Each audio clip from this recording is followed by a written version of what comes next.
8ই August খুনি হাসিনা পালিয়ে যাওয়ার পরেও আওয়ামী লীগ সন্ত্রাসী বাহিনী এবং পুলিশ বাহিনী একত্রিত হয়ে আমার এই ডান হাতটা দ্বিখণ্ডিত করে ফেলে। আমার পরিচয় দুইটা, আমি বিএনপি পরিবারের তাঁতি দলের একজন কর্মী, আমার নেতা আবুল কালাম আজাদ, হাজী মুজিবুর রহমান, এবং ময়মনসিংহ সদর 4 আসনের এমপি ক্যান্ডিডেট আবু আবাকন্দ আমার খোঁজখবর নিয়েছেন। এতে আমি গর্বিত। আমার মনে কষ্ট শুধু একটা, যে আমার 3টা সন্তান, আমার 6টা সদস্য মিলে আমার একটা পরিবার। এই পরিবারটা নিয়ে আমি খুব কষ্টে জীবনযাপন করি। আমি দলীয়ভাবে কোনো সহযোগিতা পাই না, আমার পাওয়ার কোনো ইচ্ছা নাই। ইচ্ছা যেটা পাওয়ার ওইটা আমি পেয়ে গেছি, যে আমার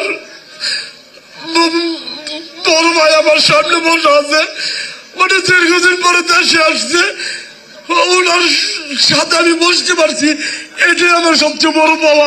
আমি আর কিছু পাই চাই না। আমি প্রয়োজনে আমি ওনার আগামী দেশ পরিচালনার জন্য জীবনটা দিতে আমি প্রস্তুত আছি।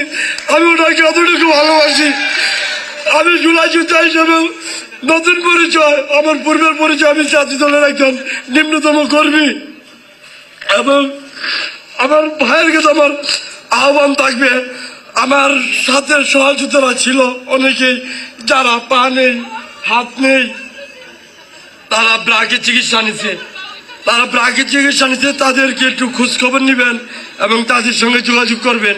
ভারপ্রাপ্ত চেয়ারম্যান জনাব তারেক রহমান বড় ভাইয়ের কাছে আমার আবদার একটাই, যে আমাদের মতো যারা পঙ্গু হয়েছে তাদেরকে ইন্টারিয়াম সরকার বলছিল উন্নত প্রযুক্তির হাত দিবে, ওয়াটারপ্রুফ।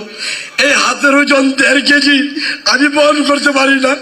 হাতের যে রগের যে ভাস্কুলারের যে একটা মানে এটার যে ব্যথা উঠে, তখন ব্যথাটা আমি সহ্য করতে পারি না।